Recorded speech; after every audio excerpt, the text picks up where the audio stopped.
আগুন বাজারে ছেকা, দিল্লির মসনদ কাঁপানো ইতিহাস, মনমোহনের পতন, মোদির পরীক্ষা, সরকারের সামনে চ্যালেঞ্জ, কুরসির লড়াই।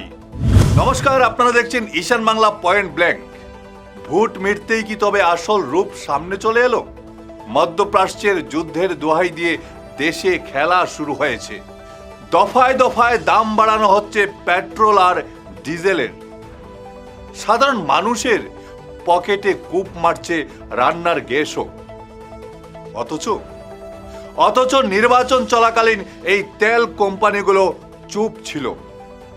কোটি কোটি টাকা লোকসান সয়েও এক পয়সাও দাম বাড়ায়নি তারা, কারণ নির্বাচন ছিল কয়েকটি রাজ্যে। তখন আম জনতার দরদ দেখিয়ে বাজার ধরে রাখা হয়েছিল, কিন্তু ভোট ফুরোতেই সব সমীকরণ অলট পালট হয়ে গেল।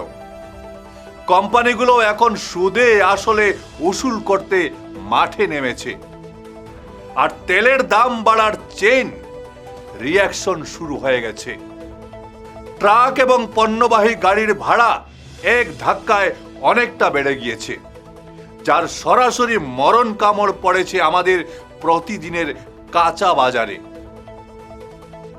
আলু, পেঁয়াজ, চাল, ডাল এখন আমজনতার নাগালের বাইরে চলে গেছে, এমনই পরিস্থিতি। প্রতিটি নিত্য প্রয়োজনীয় সবজির দাম বাজারে আগুন ছুঁয়েছে। তেলের এই চড়া মাসুল এখন মধ্যবিত্তের রান্নাঘরে ঢুকে পড়েছে। সাধারণ মানুষের পকেটে আর কোনো টাকা অবশিষ্ট নেই। এই চরম অর্থনৈতিক সংকট এখন দেশের কোটি কোটি মানুষের ক্ষোভ বাড়াচ্ছে। এই পরিস্থিতি কিন্তু মোদী সরকারের জন্য এক চরম সতর্কবার্তা, কারণ ইতিহাস বড়ই নিষ্ঠুর। ইতিহাস কাউকে রেয়াত করে না। দিল্লির মসনদ কাঁপানোর জন্য এই তেলের দামই যথেষ্ট। ভারতীয় রাজনীতির ইতিহাস ঘাটলে তার প্রমাণ পাওয়া যায়।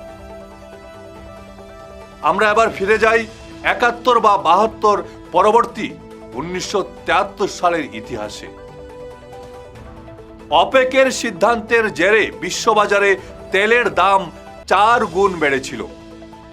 ভারতে তখন খুচরো মূল্যবৃদ্ধির হার ৩০% ছুঁয়ে ফেলেছিল। দেশ জুড়ে তীব্র হাহাকার আর গণবিক্ষোভ শুরু হয়েছিল। সেই পরিস্থিতি সামাল দিতে ইন্দিরা গান্ধীকে জরুরি অবস্থা জারি করতে হয়, কিন্তু লাভ কিছুই হয়নি। ৪ বছর পর ইন্দিরাকে ক্ষমতা ছাড়তে হয়। সেই নির্মম সত্যের মুখোমুখি হতে হয়েছিল মোরারজি দেশাইকেও। ১৯৭৯ সালের তেল সংকটের ধাক্কায় ১ বছরের মধ্যে গদি হারান মোরারজি। চড়া তেলের দাম যে কোনো শক্তিশালী সরকারকেও উপড়ে ফেলতে পারে। ইতিহাস তার সবচেয়ে বড় এবং জীবন্ত প্রমাণ হিসেবে দাঁড়িয়ে আছে। খুব বেশি দিন আগের কথা নয়, ২০১২ সালের ঘটনাটি একবার মনে করুন। মধ্যপ্রাচ্য সংকটের জেরে মনমোহন সিং সরকার বিপাকে পড়েছিল। ভারতের বিদেশি মুদ্রার ভান্ডার তখন হু হু করে খালি হতে থাকে। বাধ্য হয়ে তৎকালীন কংগ্রেস সরকার তেলের দাম বাড়াতে শুরু করে, আর তার ফলে দেশ জুড়ে তীব্র জনক্ষোভ আর অসন্তোষ তৈরি হয়েছিল।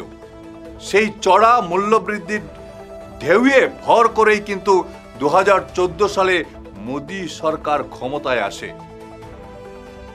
আজকে দিনের স্লোগান দিয়ে দিল্লির কুরসি দখল করেছিল বিজেপি। ২০২৬ সালে দাঁড়িয়ে ইতিহাস যেন ঠিক একই বৃত্তে ফিরে এসেছে, এমনই দাবি করেছেন বহু বিশ্লেষকরা। মনমোহন সিং যে খাদের কিনারায় ছিলেন, আজ এমন পরিস্থিতি তৈরি হচ্ছে বলে খোদ দাবি করেছে বিরোধীরা। গেরুয়া শিবিরের অন্দরে এখন তীব্র গুঞ্জন আর চিন্তার ভাঁজ। এই অর্থনৈতিক ধাক্কা সামাল দিতে প্রধানমন্ত্রী নাকি বড় সংস্কারে নামবেন। ১৯৯০ সালের মতো কঠোর আর্থিক উদারীকরণের পথ খোঁজা হচ্ছে। কিন্তু কিন্তু প্রশ্ন হলো, এই তাত্ত্বিক সংস্কারে কি বাজারের আগুন নিভবে? বিরোধীরা ইতিমধ্যেই এই জন অসন্তোষকে পুঁজি করতে মাঠে নেমেছে। দিল্লির এই কঠিন পরিস্থিতিতে হাত শিবির বড় সুযোগ দেখছে। কংগ্রেস সরাসরি তুপ দেখেছে। তাদের দাবি, দেশের সমস্ত শ্রেণীর মানুষ আজ মোদী সরকারের উপর ক্ষুব্ধ। সাধারণ মানুষ বুঝতে পারছে এই জ্বালানির জ্বালা আরো বাড়বে। কংগ্রেসের দাবি, এই তেলের আগুনই 2027 সালের মধ্যে মোদীকে ক্ষমতাচ্যুত করবে, এমন দাবি করছে কংগ্রেস। আমজনতার পকেটে যে ক্ষোভের আগুন জ্বলছে তা শুধু স্লোগান দিয়ে ঢাকা অসম্ভব। তেলের দামের এই ঐতিহাসিক অভিশাপ কি এড়াতে পারবেন নরেন্দ্র মোদী? চিরপরিচিত মোদী ম্যাজিক কি পারবে নিজের কুর্সি আর অর্থনীতিকে বাঁচাতে? নাকি ইতিহাস আবার নিজেকে নির্মমভাবে পুনরাবৃত্তি করবে?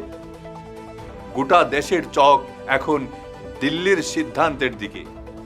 আপনারা কি মনে করেন, এই পরিস্থিতি কি কাটিয়ে মোদী সরকার আবারও স্বাভাবিক অবস্থায় ফিরিয়ে আনতে পারবে মূল্যবৃদ্ধি? আপনাদের গুরুত্বপূর্ণ মতামত আমাদের কমেন্ট বক্সে জানান। ধন্যবাদ।